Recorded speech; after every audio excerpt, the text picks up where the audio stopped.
मेरे माता पिता के देहांत को 10 साल हो चुके हैं। मैं अपनी दीदी और भाई के साथ रहती हूँ। मेरी दीदी की भी शादी हो चुकी है। दीदी के पति का नाम अनूप था, वो भी हमारे साथ ही रहते हैं। आज फिर सुबह सुबह कचरे वाला आया और दरवाज़ा जल्दी जल्दी बजाने लगा। दीदी किचन में बिजी थी, इसलिए मैंने ही जाकर दरवाज़ा खोला।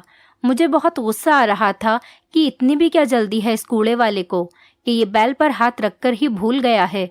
लेकिन मैंने गुस्से के बजाय प्यार से उससे पूछा कि क्या बात है भैया, क्या आपकी ट्रेन छूटी जा रही है जो आप इतनी जल्दी में हो। मैंने कचरे वाले की जल्दबाजी देख ली थी तो वो कहने लगा, मैडम ऐसा ही समझ लें। वो एकदम से कचरे के डिब्बों की तरफ बढ़ा और उन डिब्बों में हाथ डालकर कुछ देखने लगा। फिर वही कूड़े का डिब्बा जो रात दीदी के हाथ में था, वो कचरे वाला उस डिब्बे की तरफ देखकर खुश हो गया और एकदम से वो डिब्बा उठाकर बाहर चला गया। मैं वहीं खड़ी उसका इंतज़ार कर रही थी ताकि वो कचरा खाली कर दे तो मैं डस्टबिन अंदर रख दूं और फिर दरवाज़ा बंद कर दूं। मगर मेरी हैरत की इंतहा ही नहीं रही जब कचरे वाले ने एक कचरे का डिब्बा कचरे की ट्रॉली में डालने के बजाय अलग से एक थैले में डाल दिया। जब उस दौरान वो लड़का बहुत ही ज़्यादा खुश लग रहा था। ऐसा लग रहा था जैसे कोई ख़जाना उस कचरे वाले के हाथ लग गया हो। ये सब देखकर मुझे थोड़ी हैरत हुई। खैर मैं खाली कचरे का डिब्बा उठाकर अंदर आ गई और मैंने दरवाज़ा बंद कर दिया। मैं अभी भी कचरे वाले के बारे में ही सोच रही थी। आज जीजू ने घर पर आना था और मुझे समझ में नहीं आ रहा था कि जीजू के आने का सुनकर दीदी का मूड क्यों ख़राब हो जाता था। दीदी आज भी 2 दिन के मेले कपड़े पहने हुए, बाल बिखेरे हुए, उलझी उलझी परेशान नजर आ रही थी। मुझे अपनी दीदी के इस बर्ताव पर बहुत हैरत हो रही थी। दीदी अपनी ऐसी हालत तब बनाती थी जब जीजू के आने का पता चलता था या जीजू घर आ जाते थे। इस बात को लेकर दिल ही दिल में मुझे अपनी दीदी से बहुत सारी शिकायतें होने लगी थीं, लेकिन मैं चुप रही। जीजू के आने पर मेरी दीदी को तो खुश होना चाहिए था, मगर दीदी तो सड़ी सी सूरत बनाकर पूरे घर में घूम रही थी। दीदी न जीजू के साथ बैठती थी और न ही उनसे ज़्यादा बातचीत करती थी। जब जीजू किसी बात के लिए दीदी को आवाज़ देते या उनसे कुछ पूछते थे तो दीदी जीजू को जवाब तक देना गवारा नहीं करती थी। वो जीजू से बहुत ज़्यादा कटी कटी और नाराज़ रहती थी। ये सब कुछ देखकर मैं बहुत ज़्यादा परेशान होने लगी थी। पहले मेरे पास ये सब कुछ नोटिस करने का समय नहीं था। मैं अपनी पढ़ाई के सिलसिले में हॉस्टल में ही रहती थी। मैं दूसरे शहर में पढ़ती थी, इसीलिए हॉस्टल में रहना पड़ता था। मगर जैसे ही मेरी छुट्टियां होती मैं वापस अपनी दीदी और जीजू के पास आ जाती थी। अब जब छुट्टियों पर मैं घर वापस आई हुई थी और अब मैं अपने पेपर्स देकर बिल्कुल फ्री थी तो हर चीज़ नोट कर रही थी, क्योंकि अब मेरे पास कोई काम नहीं था। फुर्सत ही फुर्सत थी मेरे पास। मगर यहाँ आकर दीदी के बर्ताव ने मुझे बहुत ही हैरान किया था। दीदी जीजू के घर आते ही अजीब अजीब हरकतें करती। ऐसा लगता था जैसे दीदी अब भी खुद को जवान समझती हैं। जीजू के घर आते ही उनके रंग ढंग एकदम से बदल जाते थे। मुझे तो ये सब कुछ बहुत ही अजीब अजीब लग रहा था। जबकि जीजू पूरे 15 दिन बाद घर आते तो दीदी को तभी रात में ही कमरे की सफाई याद आ जाती और वो कचरे वाली बास्केट अपने साथ कमरे में ले जाती थी। हैरत और चौंका देने वाली बात ये थी कि दीदी को रात के समय ही सफाई की याद आती थी, वो भी जब जब जीजू घर पर ही होते थे। और आज जब दीदी सफाई करके वापस वो बास्केट रखकर अंदर चली गई तो इस कचरे के बास्केट को देखकर मुझे सुबह वाला किस्सा याद आ गया। कैसे वो कचरे वाला इतनी जल्दी में लग रहा था और आते ही कचरे की इसी बास्केट की तरफ बढ़ा था और मुझे उसका इस वाले डिब्बे को अलग से खाली करना याद आ गया। अगले दिन फिर से जब मैं कचरे वाले को कचरा देने गई तो आज फिर वैसा ही हुआ जैसे कल हुआ था। आज भी वो कचरे वाला बहुत जल्दी में लग रहा था। वो अंदर आकर खुद ही कचरे के डिब्बे उठाता था, इसलिए मैं देख नहीं सकी कि इस डिब्बे में ऐसा क्या था जो वो इतना खुश होता था। इतना तो मैं समझ गई थी कि दीदी जब जब कमरे की सफाई करती है तो यही रेड वाला कचरे का डिब्बा अपने कमरे में लेकर जाती है और सुबह कचरे वाला आकर इसे डिब्बे को उठा लेता है। लेकिन मुझे ये समझ में नहीं आ रहा था कि आखिर इस डिब्बे में ऐसा क्या था जो कचरे वाला इतना खुश हो जाता था। अब मैंने सोच लिया था कि कल कचरे वाले को कचरा देने से पहले मैं ज़रूर देखूंगी इस डिब्बे में आखिर ऐसा क्या है। लेकिन अगले दिन ऐसा करने की नौबत ही नहीं आई, क्योंकि आज जीजू को वापस जाना था। जीजू वापस चले गए। जीजू के जाते ही दीदी फिर से अपनी नॉर्मल रूटीन पर वापस आ गई। अब वो बहुत ज़्यादा रिलैक्स लग रही थी, नहा धोकर साफ सुथरी और निखरी निखरी लग रही थी। वो मेले कपड़े भी उन्होंने बदल दिए थे। ये देखकर मुझे बहुत ताज्जुब हुआ। जो काम उन्हें जीजू के आने पर करना चाहिए था, वो काम उन्होंने जीजू के जाने के बाद किया था। लेकिन मैंने दीदी से इस बारे में कोई सवाल नहीं किया और मैं खामोश रही। आज कचरे वाला आया और आते ही मुझसे पूछने लगा, मैडम आपके जीजू चले गए क्या? मैंने उसे कोई जवाब नहीं दिया, सिर्फ अपना सर हाँ में हिला दिया। मुझे ये कचरे वाला भी बहुत अजीब और सरफिरा लग रहा था। मैंने जल्दी से दरवाज़ा बंद कर दिया, क्योंकि आज के समय में लोगों का कोई भरोसा नहीं है। कहीं जीजू की वापसी का सुनकर ये कचरे वाला चोरी के इरादे से हमारे घर में ना घुस जाए, या किसी और बुरे इरादे से। ये सोचकर मैं बहुत ज़्यादा डर गई थी। जब तक जीजू घर पर नहीं थे, ये कचरे वाला भी देर से आता और बिना किसी खुशी के बहुत ही आराम आराम से कचरा उठाकर लेकर जाता था। मुझे इन सब का बर्ताव बहुत हैरान कर रहा था। कभी कभी दीदी ऐसी कोई बात कर जाती तो मुझे हैरत होती कि दीदी ये क्या बोल रही हैं। अगर दोबारा मैं उनसे पूछती तो दीदी बात को टाल देती। अब मुझे ऐसा लगने लगा था कि शायद उनकी तबीयत खराब है। 15 दिन पूरे हो गए तो जीजू फिर से घर वापस आ गए। मैं जीजू के आने से बहुत खुश थी, मगर दीदी आज सुबह से ही परेशान और उदास उदास सी लग रही थी। जीजू के आने से दीदी को बिल्कुल भी खुशी नहीं होती थी और ये बात देखकर मुझे बहुत बुरा लगता था। मैं यही सोचती रहती थी कि दीदी का बर्ताव ऐसा क्यों होता है। वो हमारे जीजू थे, सारा सारा दिन घर से बाहर जाकर हमारे लिए मेहनत करते हैं। शहर से दूर अकेले रहकर भी उन्हें हमारी ही फिक्र रहती थी। हमें थोड़ी सी भी कोई प्रॉब्लम होती तो वो भागे भागे हमारे लिए आते थे। मुझे अपने जीजू से बहुत मोहब्बत थी। घर में सिर्फ दीदी, मैं और मेरा छोटा भाई रहते थे। जीजू दूसरे शहर में रहते थे। शुरू से तो दीदी ऐसी नहीं थी, मगर अब ना जाने दीदी को क्या हो गया था। फिर मैंने सोचा कि हो सकता है दीदी और जीजू के बीच में कोई नाराज़गी चल रही हो और दीदी जीजू से नाराज़ हों। आज भी मैंने दीदी को अपने कमरे में सफाई के इरादे से कचरे की बास्केट ले जाते हुए देखा तो मेरे दिमाग में बहुत सारे सवाल आने लगे। सुबह जब कचरे वाला कचरा लेने आया और मैं कचरे वाले को कचरा देने के लिए गई तो मैं ये देखकर बेहोश होते होते बची। मेरा सर बुरी तरह चकरा गया था। मैंने दीवार के सहारे से खुद को गिरने से बचाया। मैं ये सब कुछ क्या देख रही थी? मुझे अपनी आंखों पर विश्वास नहीं हो रहा था और मैंने दिल ही दिल में सोचा, क्या ये सब कुछ दीदी ने इस कचरे के डिब्बे में डाला है? अगर ये सब कुछ सच था तो ये बहुत ही अजीब सच था। दीदी की दिमागी हालत तो ठीक थी। कोई भी इंसान अपने होशो हवास में ऐसा कैसे कर सकता है? आखिर मेरी दीदी ऐसा क्यों कर रही थी? मुझे बहुत ज़्यादा हैरत हुई। मुझे अपनी आंखों पर यकीन नहीं आ रहा था। तभी कचरे वाला आगे आता हुआ दिखाई दिया, लेकिन मैंने कचरे के डिब्बे से वो चीज़ें निकाल ली। वो कचरे वाला खुशी खुशी आगे बढ़ रहा था। मुझे उसकी खुशी फूटी आंख नहीं भा रही थी। अब तक पता नहीं वो कितना कुछ बटोर चुका था और अब फिर से दांत निकालता हुआ आ रहा था, क्योंकि वो जीजू की कार बाहर खड़ी देख चुका था। जब मैंने उसे कचरे के डिब्बे दिए, उसने उनमें कुछ तलाशना शुरू कर दिया। जब उसे कुछ नहीं मिला तो वो उदास होकर चला गया। मेरे तन बदन में आग लगी हुई थी। मैंने खुद से ही बात करना शुरू कर दिया और कहने लगी कि मैं जीजू और भाई से कहकर इस कचरे वाले को सबक सिखाती हूँ। फिर मैं गुस्से से अंदर आ गई। अब मैं दीदी के पास जा रही थी।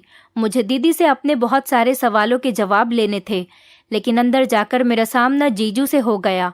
उन्होंने मुझे अपने साथ बैठा लिया। क्या बात है बेटा, बहुत परेशान लग रही हो, कोई मसला है? उनके पूछने की देर थी और मैंने गुस्से में बोलना शुरू कर दिया। जीजू, मुझे दीदी से शिकायत है। वैसे तो वो बहुत खुश रहती हैं, पर जैसे ही आप आ जाते हैं उनका मूड खराब हो जाता है, चिड़चिड़ी हो जाती हैं, वो खोई खोई रहती हैं। मुझे ऐसा लगता है जैसे दीदी आपके आने से बिल्कुल भी खुश नहीं होती। मुझे बहुत दुख होता है। आपने भी तो ये सब कुछ फील किया होगा। मैं एक ही सांस में सब कुछ बोल पड़ी। जीजू ने मुझे चुप रहने का इशारा किया और बाहर चलने को कहा। हमारे घर के पीछे एक छोटा सा गार्डन था। जीजू मुझे वहाँ लेकर चले गए। बेटा, मैं तुम्हें इसलिए यहाँ बाहर लेकर आया हूँ ताकि हमारी कोई भी बात तुम्हारी दीदी न सुन सकें। अपनी दीदी के लिए तुम अपने दिल में कोई भी गलत फहमी पैदा मत करो। मगर जीजू, ये गलत फहमी नहीं है, बल्कि ये तो सच है। मैंने अपनी आंखों से ये सब कुछ देखा है। आप इन सब से अनजान हैं। दीदी शायद आपसे छुपकर ऐसा करती हैं, मगर मैं बहुत परेशान हूँ। दीदी ने अपनी सारी जिंदगी संभल संभल कर गुजारी है, हर चीज़ का हिसाब किताब रखा है, छोटी छोटी चीज़ों पर भी खास तवज्जो दी है। अब वो अपनी उम्र के इस हिस्से में आकर ऐसी अजीब अजीब हरकतें क्यों करने लगी हैं? तुम्हारी दीदी अपने बस में नहीं है। कुछ समय से वो जहनी तनाव का शिकार हैं। जीजू की बात पर मैं गुस्सा हो गई और मैं उनसे कहने लगी कि जीजू, आप दीदी की साइड मत लें। आप इतने कमज़ोर कब से हो गए कि गलत बात पर उनकी तरफदारी कर रहे हैं? आखिर ऐसी क्या बात है जो आप इतने मजबूर हो गए हैं और दीदी की गलती पर पर्दा डाल रहे हैं? बेटा, मैं कोई गलती पर पर्दा नहीं डाल रहा और ना ही मैं उसकी साइड ले रहा हूँ। तुम एक बार ध्यान से मेरी बात सुन लो, फिर तुम्हारी सारी शिकायतें दूर हो जाएंगी। मगर जीजू, आप ये सब कुछ तो देखें। आज सुबह जब मैं कचरे वाले को कचरा देने लगी तो मैंने कचरे की बास्केट में ये सब देखा और मैं हैरान रह गई। रात को दीदी अपने कमरे की सफाई के बहाने से कचरे का ये वाला बास्केट अंदर ले जाती हैं और इस बास्केट में ऐसी चीज़ें डाल देती हैं और पता नहीं कब से ये सब कुछ कर रही हैं। कचरे वाले की तो ऐश हो रही है। मेरी दीदी इतनी लापरवाह तो कभी भी नहीं थी। अब उन्हें ऐसा क्या हो गया? कचरे की बास्केट में तो दीदी अपने पैसे, आपके लाए हुए महंगे महंगे गिफ्ट्स डाल देती है। आपकी और दीदी की शादी की फोटो 2 टुकड़ों में फटी हुई कचरे के डिब्बे में पड़ी हुई थी। कल ही तो ये महंगा वाला सेट आप दीदी के लिए लाए थे। क्या हो गया है दीदी को आखिर? दीदी ऐसा क्यों कर रही है? मुझे कुछ भी समझ में नहीं आ रहा। मैं अपना सर पकड़कर बैठ गई। अगर आप कुछ जानते हैं तो प्लीज़ मुझे बताइए, मेरी परेशानी दूर करें। कैसे कोई औरत इतने महंगे और इतने कीमती गिफ्ट्स और पैसे कचरे की बास्केट में डाल सकती है? बेटा, आज मैं तुम्हें सब कुछ सच सच बताता हूँ। तुम्हारी दीदी इस समय एक दिमागी बीमारी से गुजर रही है। तुमने डबल पर्सनैलिटी डिसऑर्डर का तो सुना होगा और पढ़ा भी होगा, क्योंकि तुम साइकोलॉजी की स्टूडेंट हो। तुम्हारी दीदी मल्टीपल पर्सनैलिटी डिसऑर्डर का शिकार है, जिसमें इंसान खुद को अलग अलग रूप में ढाल लेता है। वो एक ही समय में अपने कई रूप जीता है। इस बीमारी में मरीज खुद को अलग अलग रूप देकर अलग अलग इंसान समझने लगता है। कुछ मरीज तो बहुत सारी पर्सनैलिटी का शिकार होते हैं, मगर तुम्हारी दीदी वैसे तो सारा टाइम अपने ही रूप में रहती है और जीती है, मगर जैसे ही मैं घर पर आता हूँ वो खुद को एक अलग इंसान समझने लगती है। इस फेस में वो खुद को जवान समझती है और मुझसे नफरत करती है। मुझे पसंद नहीं करती है। वो हर तरीके से मुझसे नफरत का इजहार करती है। मेरी नफरत उसके दिमाग में इस कदर हावी हो जाती है कि मेरे दिए गए पैसे, मेरे लाए गए गिफ्ट्स तक वो फेंक देती है, उन्हें इस्तेमाल भी नहीं करती। जब तक मैं घर में रहता हूँ पूरा हफ्ता तुम्हारी दीदी इसी फेस में रहती है। जैसे ही मैं चला जाता हूँ अब फिर से वो अपने रूप में वापस आ जाती है। इस सब में उसकी कोई गलती नहीं है, बल्कि वो तो बीमार है। उस बेचारी को तो खुद भी नहीं पता कि वो अपने साथ क्या कर रही है। कहने को तो तुम्हें ये सारी बातें कहानी जैसी लगेंगी और ये सिर्फ किताबी बातें लगेंगी, मगर सच यही है। मैं तुम्हारी दीदी को इसीलिए कुछ नहीं बोलता। यही वजह है कि मैं उसकी बेरुखी, नफरत बर्दाश्त कर जाता हूँ। तुम्हारी दीदी ने सारी जिंदगी हमारे लिए इतना कुछ किया, हम उसके लिए इतना नहीं कर सकते? जीजू की बातें सुनकर तो मेरी आंखें फटी की फटी रह गईं। मुझे यकीन ही नहीं आ रहा था कि सच में जो मैं अब तक पढ़ती आ रही थी ऐसा सच में भी होता है, बल्कि कहीं और नहीं, इसकी जीती जागती मिसाल मेरी आंखों के सामने है, वो भी मेरी जान से प्यारी बहन के रूप में। मुझे बहुत ज़्यादा हैरत हुई। अब तक मैं शौक में वहीं जमी बैठी थी, मुझसे कुछ भी बोला नहीं जा रहा था। लेकिन जीजू, ऐसे कैसे हो सकता है? दीदी तो बिल्कुल ठीक थी और अब अचानक आपने अभी तक मुझे कुछ नहीं बताया, मुझसे सब कुछ छुपा कर रखा। दीदी कब से इस बीमारी से गुजर रही है? मैं इतनी बेखबर और अनजान रही कि मुझे कुछ पता ही नहीं था कि मेरे घर में क्या हो रहा है। आपने मुझे भी नहीं बताया। मुझे बहुत मायूसी हुई है और बहुत दुख हुआ है। मैं अब तक अपनी दीदी को गलत समझ रही थी, दिल ही दिल में उनसे इतनी शिकायतें लिए बैठी थी, बल्कि अब तो मैं उनसे झगड़ा करने जा रही थी। मगर भला हो आपका कि आपने मुझे रोक लिया और मैं दीदी के पास नहीं जा सकी। बेटा, तुम दूर थी और अपनी पढ़ाई में बिजी रहती थी। मैं तुम्हें डिस्टर्ब करना नहीं चाहता था ताकि तुम्हारा ध्यान पढ़ाई पर ही रहे। तुम्हारे भाई को तो सब मालूम था, वो सब कुछ जानता है, क्योंकि वो और तुम्हारी दीदी घर में अकेले ही रहते हैं। इसीलिए राज को मैंने सब बता दिया था, क्योंकि अगर मेरे पीठ पीछे यहाँ पर कुछ हो जाता तो राज मुझे फ़ोन करके सब कुछ बता देता और मैं फ़ौरन ही वापस आ जाता। लेकिन भगवान का शुक्र है कि तुम्हारी दीदी की तबीयत वैसे तो बिल्कुल ठीक रहती है, मगर मुझे देखकर वो अपनी दूसरी पर्सनैलिटी में वापस आ जाती है। जीजू ने ठंडी आह भरी। जीजू की बातें सुनकर मेरे दिमाग में बहुत से सवाल आने लगे, मगर जीजू, जहाँ तक मैंने पढ़ा है तो ऐसे मरीजों का कोई ना कोई कनेक्शन उनके पास से जुड़ा होता है। उनके बचपन में या फिर उनकी जवानी में कोई ऐसा हादसा हुआ होता है जिसकी वजह से वो आगे उम्र के किसी न किसी हिस्से में वो इस बीमारी का शिकार हो जाते हैं। और दीदी की आपसे नफरत और रूखापन इस बात की निशानी है कि आपके और दीदी के बीच में कोई ना कोई ऐसी बात जरूर हुई होगी जिसकी वजह से दीदी अब जब आपको देखती हैं उन्हें अपना पास्ट याद आ जाता है और वो खुद को कई साल पीछे ले जाती हैं, जब वो जवान थी और आप दोनों की नई नई शादी हुई थी। क्या शादी के बाद शुरू के दिनों में दीदी आपसे खुश नहीं रहती थी? क्या कभी ऐसी कोई बात हुई थी आपके और दीदी के बीच में जिसकी वजह से दीदी का बर्ताव आपके साथ इतना सख्त हो गया था? मैं अपने जीजू से काफ़ी फ्री थी, इसीलिए बेझिझक उनसे हर बात शेयर कर जाती थी और जीजू भी मेरी किसी बात का बुरा नहीं मानते थे। हम जीजा साली की बहुत अच्छी दोस्ती थी। हम दोस्तों की तरह हर बात एक दूसरे से शेयर करते थे, इसीलिए मैं बेझिझक जीजू से हर बात पूछ रही थी। मुझे ऐसा तो नहीं लग रहा था मेरे जीजू जैसे इंसान भी कभी किसी को कोई तकलीफ दे सकते हैं या उन्होंने मेरी दीदी को कोई तकलीफ दी होगी, मगर आज मैं अपने दिल और दिमाग में आए हुए सारे सवालों के जवाब जीजू से लेना चाहती थी। हाँ बेटा, ऐसा ही समझ लो। सच में हर कहानी के पीछे कोई ना कोई वजह, कोई ना कोई किस्सा जरूर होता है जो इंसान के अतीत से जुड़ा होता है। इंसान उम्र के किसी भी हिस्से में जहनी दबाव, डिप्रेशन, इस तरह की किसी भी मेंटालिटी की बीमारी का शिकार होते हैं तो इसकी खास वजह अतीत में किए गए गलत बर्ताव, जुल्म या ज्यादती या किसी गलत बातों का ही नतीजा होता है। तुम्हारी दीदी के साथ भी ऐसा ही कुछ हुआ है जिसकी वजह से आज वो इस हाल में है। तुम्हारी दीदी बहुत अच्छी और शरीफ लड़की थी। वो मेरी माँ की दोस्त की बेटी भी थी, मगर उसके माता पिता देश से बाहर कनाडा में रहते थे। उनके माता पिता की गिनती भी ऐसे ही हिंदुस्तानियों में होती थी जो सारी उम्र तो देश से बाहर रहते हैं, मगर जब बेटियों की शादी का समय आता है तो हिंदुस्तान आकर उनकी शादी अपने देश में ही करवा कर जाते हैं। तुम्हारी दीदी भी अपने माता पिता के साथ कनाडा में ही रहती थी। वहाँ सारा बचपन गुजारा, पली बड़ी, वहाँ से पढ़ाई कंप्लीट की और जब शादी के लिए वो हिंदुस्तान आई और तो और उनके माता पिता अपनी बेटी के लिए रिश्ता ढूंढने लगे, तब फौरन मेरी माँ ने उनसे दिव्या का हाथ मांग लिया। दिव्या के माता पिता फौरन इस रिश्ते के लिए राजी हो गए, क्योंकि मेरी माँ और दिव्या की माँ आपस में बहुत अच्छी दोस्त थीं। दिव्या के माता पिता की छुट्टियां भी कम रह गई थी और जब माँ ने अंकल के आगे अपने हाथ फैलाए और दिव्या का रिश्ता मांगा तो अंकल भी खुश हो गए और उसी समय हाँ कर दी। उन्होंने कहा कि मेरी माँ से बढ़कर उनको किस पर भरोसा हो सकता है। मुझे विश्वास है मेरी बेटी अपनी माँ की दोस्त के घर में बहुत खुश रहेगी और मैं भी बेफिक्र होकर कनाडा वापस चला जाऊंगा। मगर सब अंकल की बहुत बड़ी गलतफहमी थी और वो अपनी बेटी की तरफ से बिल्कुल बेफिक्र हो गए। इस तरह हमारी चट मंगनी और पट ब्याह वाला किस्सा हो गया।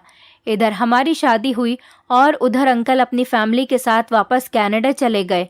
तुम और राज उस समय बहुत छोटे थे। दिव्या बहुत अच्छी लड़की थी। मैं बहुत खुश था इस शादी से। कनाडा में रहकर भी उसके अंदर कोई बदलाव या कोई नखरा नहीं था। बिल्कुल सादी घरेलू लड़की थी। दिव्या को देखकर मैं सोचता था कि ऐसी लड़कियां तो हमारे देश में भी नहीं मिलती, मगर देश के बाहर रहने वाले हिंदुस्तानी अपने बच्चों की परवरिश पर बहुत ज़्यादा ध्यान देते हैं कि कहीं उनके बच्चे अंग्रेज़ों के रंग में न रंग जाएं। यही वजह थी कि दिव्या भी एक बहुत शरीफ और सुलझी हुई लड़की थी। मैं दिव्या के साथ बहुत खुश था। हमारी शादी को अभी 1 महीना भी नहीं हुआ था कि मेरी माँ ने धीरे धीरे सास होने का हक अदा करना शुरू कर दिया। वो हर काम में दिव्या को रोक टोक लगाती थी, उसके हर काम में ऐब निकालती थी। जब भी वो खाना बनाती तो मेरी माँ उसके हाथ का खाना नहीं खाती थी, बल्कि उसे डांटती थी कि उसने खाना अच्छा नहीं बनाया, कि जबकि खाना बहुत अच्छा होता था। मगर दिव्या चुप रहती, कभी भी मेरी माँ को उल्टा जवाब नहीं देती थी। जब माँ ने देखा कि दिव्या कोई जवाब नहीं देती है तो इस बात पर माँ दिव्या को और ज्यादा डांटती और कहती कि तुम्हें मेरी बात से कोई फर्क ही नहीं पड़ता, तू मेरी बात का कोई जवाब नहीं देती है, खुद को पता नहीं क्या समझती है। कनाडा में पता नहीं कैसे रही होगी, किस किस के साथ चक्कर था जो तेरे माता पिता जल्दी जल्दी में शादी करके यहाँ से चले गए। ऐसी बातें सुनकर भी दिव्या खामोश रहती थी, बस आंखों में शिकायतें और बेबसी लिए मुझे देखती रहती थी। मैं बहुत डरपोक किस्म का इंसान था। मैं अपनी माँ से बहुत डरता था, उनके आगे चूभी नहीं करता था, चाहे वो सही बात कह रही हो या फिर गलत। मैं अपनी माँ के सामने गूंगा और बहरा बना बैठा रहता, अपनी पत्नी की तरफ से कुछ भी नहीं बोल पाता था। कमरे में आकर मैं दिव्या से माफी मांगता और अपने डर को माँ की इज्जत का नाम देकर उस पर पर्दा डालता था। दिव्या शुरू शुरू में मुझसे बहुत नाराज होती थी, कमरे के अंदर घुट घुट कर रोती रहती थी और बोलती थी मुझे आंटी की किसी भी बात से इतनी तकलीफ नहीं होती जितना इस बात से होती है कि वो मेरे चरित्र पर इल्ज़ाम लगाती है। मैं उसे समझाता था कि छोटी छोटी बातों को दिल पर मत लो, तब वो अपनी बड़ी बड़ी आंखों से हजारों शिकवे गिले अपनी आंखों में लिए मुझसे पूछती, ये छोटी बात है आपके लिए, ये छोटी बात होगी मगर मेरे लिए बहुत बड़ी बात है। मैं किसी को भी इस बात की इजाज़त नहीं देती कि वो मेरे चरित्र पर उंगली उठाए, मगर मैं बेबस हूँ, आपकी वजह से चुप हूँ, मगर आपको भी अपनी माँ को समझाना चाहिए। उस समय मैं दिव्या की बात समझने के बजाय उल्टा उस पर गुस्सा हो गया। मैंने उससे कहा ठीक है, फिर मुझे डिवोर्स देकर वापस चली जाओ अपने माता पिता के पास, उनके घर चली जाओ। उनके घर चली जाती, मैं ऐसा ज़रूर करती, मगर इसीलिए चुप हूँ कि मेरा ऐसा करने से मेरे माता पिता की परवरिश पर उंगली उठेगी। लोग कहेंगे देश से बाहर रहती थी, लड़की के चाल चलन अच्छे नहीं थे, आज़ादी की जिंदगी गुजारती थी, शादी के नाम पर इस घर में नहीं रह पाई, अपनी सास और पति से नहीं बना पाई, इसलिए तलाक देकर चली गई। देश से बाहर रहने वाली लड़कियां शादी नहीं निभा पाती और मैं लोगों को ऐसा मौका नहीं देना चाहती थी कि कोई मेरे बारे में ऐसी बातें करे या कोई मेरे माता पिता की परवरिश पर उंगली उठाए। सिर्फ इसीलिए ये जहर का घूंट पी रही हूँ। मेरी माँ का बर्ताव दिन ब दिन और ज्यादा खराब होता जा रहा था। अब मैं भी अपनी माँ के इस बर्ताव से बहुत ज्यादा तंग आ गया था। दिव्या कभी भी कुछ नहीं बोलती थी, न वो कभी झगड़े की शुरुआत करती थी, न उसने कभी पलटकर जवाब दिया। फिर भी पता नहीं क्यों माँ के दिल में उसके खिलाफ कैसा शक था जो उन्होंने दिव्या की जिंदगी नर्क बनाकर रख दी थी। इसी बीच मेरा ट्रांसफर दूसरे शहर में हो गया तो मैंने भगवान का शुक्र अदा किया और सोचने लगा कि अब दिव्या को अपने साथ लेकर चला जाऊंगा। वो और मैं अब दोनों आज़ाद हो जाएंगे। दिव्या को भी माँ की बातों से छुटकारा मिल जाएगा, क्योंकि माँ तो अपना घर कभी नहीं छोड़कर जाएगी, क्योंकि इस घर में पिताजी की यादें थीं और इस घर से माँ को बहुत ज़्यादा लगाव था। मगर मैं इस बार भी गलत था। माँ ने अपना घर खुद तो नहीं छोड़ा और ना ही दिव्या को मेरे साथ जाने दिया। कहने लगी कि तुम छुट्टियों में आते जाते रहना, दिव्या कहीं नहीं जाएगी, यही मेरे साथ ही रहेगी। तुम तो काम पर चले जाओगे, तुम्हारे पीछे ये घर में अकेली होगी। पता नहीं कैसे कैसे लोग रहते हैं इस दुनिया में, और तुम्हारी पत्नी तो वैसे भी खुले हुए माहौल में पली बड़ी है। आज के दौर में किसी का कोई भरोसा नहीं है। इधर पति घर से बाहर निकला, उधर पत्नियां अपने यार को बुला लेती हैं। मुझे माँ की इस बात पर बहुत ज्यादा गुस्सा आया। माँ प्लीज आप कुछ सोच समझकर बोला करें। दिव्या मेरी पत्नी है, मैं बिल्कुल भी बर्दाश्त नहीं करूंगा कि कोई उसके बारे में ऐसी बातें करे या उसके ऊपर गलत इल्ज़ाम लगाए। पहली बार मैंने हिम्मत करके माँ को जवाब दिया, मगर उसका नतीजा बहुत बुरा हुआ। इसके बाद माँ ने मुझे तो जो सुनाई वो सुनाई, मगर दिव्या के साथ उनका बर्ताव और ज़्यादा बुरा हो गया था। दिव्या की आंखें आंसू से भरी हुई थी। मैंने माँ को बहुत समझाने की कोशिश की, मगर वो अपनी ज़िद की पक्की थी। इस तरह मैं तुम्हारी दीदी को अपनी माँ के साथ अकेला छोड़कर यहाँ दूसरे शहर में आ गया। मैं भी घर के हालात से बहुत ज़्यादा तंग आ गया था। जब मैं घर में होता तो माँ दिव्या की शिकायतें करनी शुरू कर देती। कमरे में जाता तो दिव्या रोनी शक्ल बनाकर बैठी रहती थी। अब मैंने परेशान होकर उन दोनों को उनके हाल पर छोड़ दिया था और सोचा था कि अगली बार माँ को ज़बरदस्ती राज़ी कर लूँगा कि दिव्या को मेरे साथ जाने दें। मगर जब मैं छुट्टियों में घर आ गया तो मुझे खुशखबरी मिली। माँ ने कहा, इस हाल में मैं कभी भी दिव्या को अकेले तुम्हारे साथ जाने नहीं दूंगी। अब दिव्या पूरे तरीके से माँ के रहमो करम पर आ गई थी और इस हालत में भी माँ ने उसे तंग करना बंद नहीं किया, बल्कि उसे इतना तंग किया कि उसकी बर्दाश्त की हद खत्म हो गई थी। अब जब भी मैं घर वापस आता तो दिव्या मुझसे कतराती थी, मेरे सामने नहीं आती थी, गंदे कपड़े पहनकर घूमती रहती थी, मुझसे बात तक नहीं करती थी। वो दिल ही दिल में मुझसे बहुत ज्यादा नाराज थी। एक दिन मैंने जबरदस्ती अपने साथ उसे रोक लिया और पूछा कि तुम क्यों मुझसे इतनी नाराज रहती हो। तब दिव्या बोली, इसीलिए क्योंकि मैं आपसे सच में तंग आ गई हूँ। अब मुझे आपसे नफरत सी होने लगी है। मेरा आपसे बात करने को दिल नहीं करता। आप जब अपनी पत्नी का साथ नहीं दे सकते, उसका सहारा नहीं बन सकते, उस पर इल्जाम लगाने वाले लोगों को रोक नहीं सकते, सही या गलत नहीं बता सकते, वो मर्द किस काम का। ऐसे कमजोर मर्द से शादी करने से अच्छा था कि मैं कुंवारी ही रहती और सारी जिंदगी अपने माता पिता की दहलीज पर ही बैठी रहती। ये उसके लिए बहुत ही मुश्किल दौर था जिससे दिव्या गुजर रही थी, और मैं अपनी गलती मानता हूँ कि मैंने दिव्या के साथ सही नहीं किया और उसे अकेला छोड़ दिया, और मेरी माँ ने उसे हर तरह से परेशान किया। वो एक बहुत मुश्किल दौर से गुजरी थी। वो माँ बनने वाली थी। इस समय मुझे उसका साथ देना चाहिए था, उसे समय देना चाहिए था, मगर मैं अपनी जॉब की वजह से घर से दूर था। घर में रहते हुए भी मैं अपनी माँ को नहीं रोक सकता था। जब हमारी संतान पैदा हुई तो दिव्या उस समय बहुत कमजोर हो गई थी, मगर अफसोस तब भी माँ को दिव्या पर जरा भी तरस नहीं आया। माँ उस समय में भी उसे परेशान करती रही। माँ जब इस दुनिया से चली गई तब बहुत मुश्किलों से दिव्या कुछ बेहतर हुई। उसके माता पिता उससे बहुत दूर थे। फोन पर तो वो उनसे बात कर लेती थी, लेकिन वो इस बारे में उनसे कुछ नहीं कहती थी। विदेश में बैठे उसके माता पिता कहीं उसकी परेशानी सुनकर परेशान न हो जाएं और मैं अपनी जगह शर्मिंदा होकर रह जाता। माँ के जाने के बाद मैं दिव्या को अपने साथ इस शहर में ले आया, उसे समय दिया, प्यार दिया, तब धीरे धीरे वो नॉर्मल होती चली गई। सनी जब पैदा हुआ था उसे बहुत सी कॉम्प्लिकेशंस का सामना करना पड़ा। डॉक्टर ने कहा कि अब वो दोबारा माँ नहीं बन सकती। फिर वो समय के साथ साथ बिल्कुल ठीक हो गई, मगर अब कुछ अरसे से फिर वो अजीब से बर्ताव करने लगी। मैं उसे डॉक्टर के पास लेकर गया तो डॉक्टर ने कहा कि आप इन्हें किसी साइकेट्रिस्ट के पास लेकर जाएं। मुझे भी थोड़ा बहुत अजीब लगा, पर मैं दिव्या को समझा बुझाकर डॉक्टर के पास ले गया और डॉक्टर ने उससे सब कुछ पूछा, कुछ टेस्ट वगैरह करवाए। दिव्या से पूरे तरीके से बात करने के बाद उन्होंने बताया कि ये जहनी तनाव का शिकार हो गई हैं, डबल पर्सनैलिटी डिसऑर्डर का शिकार हो गई हैं और आपके आते ही खुद को अलग अलग रूप में देखने लग जाती हैं। मैंने कुछ समय तुम्हारी दीदी के साथ समय गुजारा तो मैं कुछ समझ गया। दिव्या पीछे चली गई है। जवानी में जब हमारी नई नई शादी हुई थी, अब हम इस उम्मीद में हैं कि तुम्हारी दीदी पहले जैसी एकदम से ठीक हो जाए।